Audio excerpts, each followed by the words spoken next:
You're listening to All Things Sports with Mike Davis.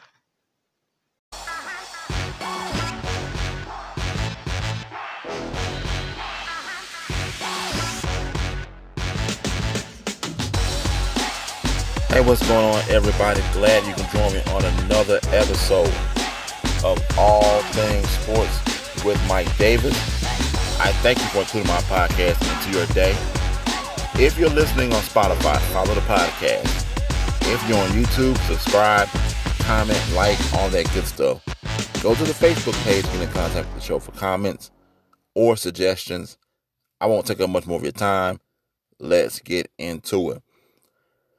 All right, so let's start with some NFL news. Now, Tua, I can never pronounce his last name. Tagovailoa. I have to get better at that. I can never pronounce his last. I've been calling him Tua since, he was at Alabama. But if you follow sports, you know who I am talking about, as he has now been named the starter ahead of Ryan Fitzpatrick. I saw something today where Ryan Fitzpatrick was he wasn't upset. He understood it, but he was just kind of down a little bit, but you kind of knew you were the placeholder, so to speak, for Tua until he was ready to play. Now, Tua will be, this is crazy when I saw this. Tua will be the 22nd quarterback to start for the Miami Dolphins since Dan Marino retired in 2000. 22nd quarterback. None of the previous 21 quarterbacks made a Pro Bowl appearance. None led the team to a playoff win in nearly 20 years. That is a crazy stat. Now, I always think about my Falcons going through quarterback torture. I go back to the 90s when, I saw Chris Miller to Jeff George, Bobby Hebert, Billy Joe Tolliver, Chris Chandler. But wow, I had no idea that it was this bad in Miami. I guess I shouldn't be upset then with it being this bad with the Miami Dolphins. Now, the Dolphins are 3-3. They're making this move going into a bye week. And then I believe they will come out after that bye week and play the LA Rams. And that is when Tua will get his first start in the NFL. Dolphins are looking like a pretty good team. They beat the Jets. I mean, that's not saying much, but I believe the week before they manhandled the 49ers.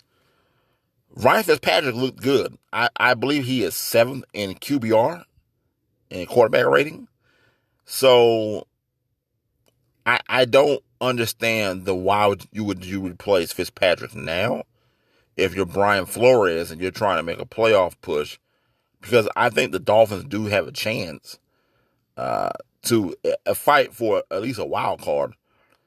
But, excuse me, they think that Tua, now is the time for him to start. And I'm one of the guys where I think that if you draft a quarterback in the first round, throw him into the fire. I mean, I've said it before. A lot of these quarterbacks are playing in pro set systems anyway, pro set offenses in college. So throw them to the fire and, let's see what they do. So, yeah, the Dolphins, they're 3-3. And they are going into a situation where they're going to go with the rookie QB. And, I wish Tua nothing but the best. I wish him nothing but the best. I saw him in Alabama. I saw him when he got his first real shot in the national championship game against my Georgia Bulldogs. He is the future of the Dolphins. So the future is now for you Miami fans. Talk to my dad out there right now. He's a big Dolphins fan. So I'll probably get his opinion on this a little bit later. All right, moving on into elsewhere in the NFL, Cowboy players are calling out Mike McCarthy and his coaching staff, saying that they aren't prepared, and McCarthy was pretty much said, you handle it like men, you keep it in-house. Aaron Rodgers even chimed in on it, calling the unnamed players, chicken-ish. But isn't this what Aaron Rodgers went through in Green Bay with Mike McCarthy? I mean, isn't this the same thing he went through? I mean, the Cowboys are bad. They are bad. Now, when I watched that Arizona game on Monday night, I couldn't tell if it was just the players were just that bad or it was bad coaching. The players are saying that the coaching is making no in-game adjustments. Excuse me.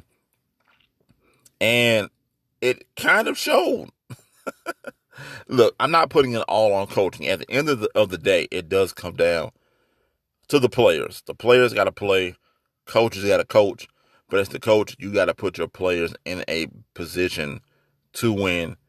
And Cowboy players, they're not having it right now. They are upset with Mike McCarthy, and they are calling him out and his coaching style out, saying that, he's just not ready. He's unprepared. But, I mean, it's so much going on with that Dallas organization. This is why they haven't won a Super Bowl since VCRs, were still in. So, you know what? What's crazy? Dallas has 2 wins. They have 2 wins, which is crazy. What they should really only have 1. My Falcons gave up that that big lead to Dallas, and the rest is history. All right, going over into some NBA news. There are some coaching hirings going on. The Indiana Pacers, they hired the Toronto Raptors assistant head coach Nate, and forgive me, Nate. Forgive me if I mispronounce his last name. Bjorkgren, Nate Bjorkgren. He is the Raptors assistant head coach, and he has now been hired to be the head coach of the Indiana Pacers. Now, Bjorkgren,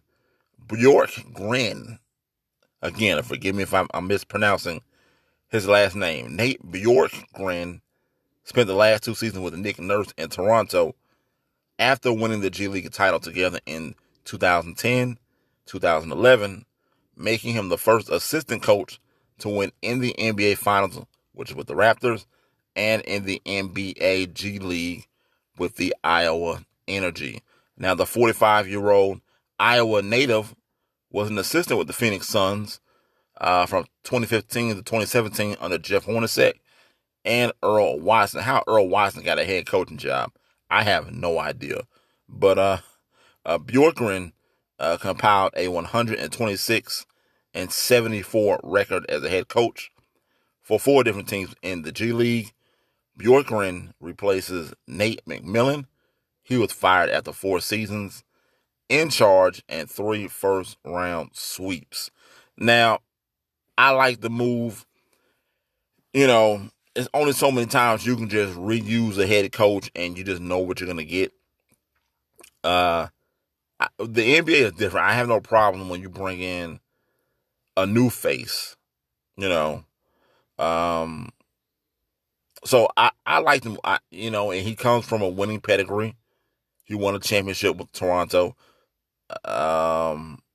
So all we can do is just wait and see what happens and see if this guy is the coach that the Indiana Pacers need. So, good luck for Indiana. And also, I want to talk more about this tomorrow. Stan Van Gundy has agreed to a deal to become the next coach of the New Orleans Pelicans. I like Stan Van Gundy as a coach. I'm one of the few people who probably think he is a better coach than his brother, Jeff Van Gundy. He's been kind of screwed in some situations, but I'm going to talk more about that on tomorrow's podcast. All right, moving on to baseball. Last night, the Dodgers took Game 1 of the World Series 8-2.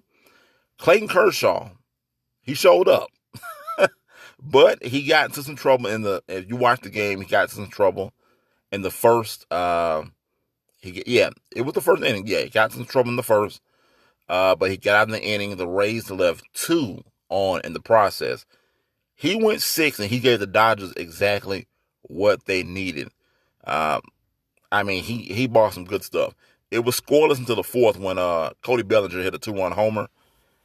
And Tyler Glasnow was, you know, if he kept his pitch count low, he probably could have went a little longer and not just maybe not have given up the runs he'd given up that got him chased in the fifth inning.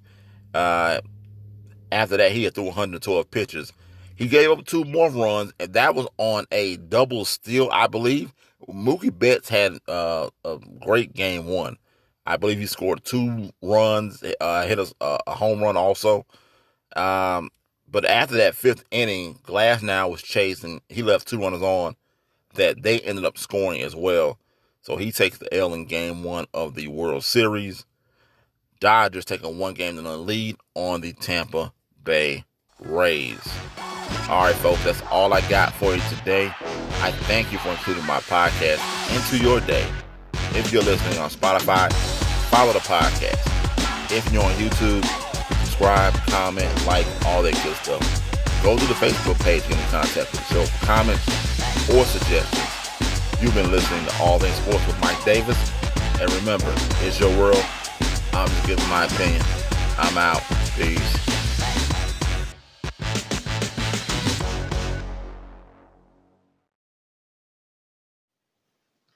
You're listening to All Things Sports with Mike Davis.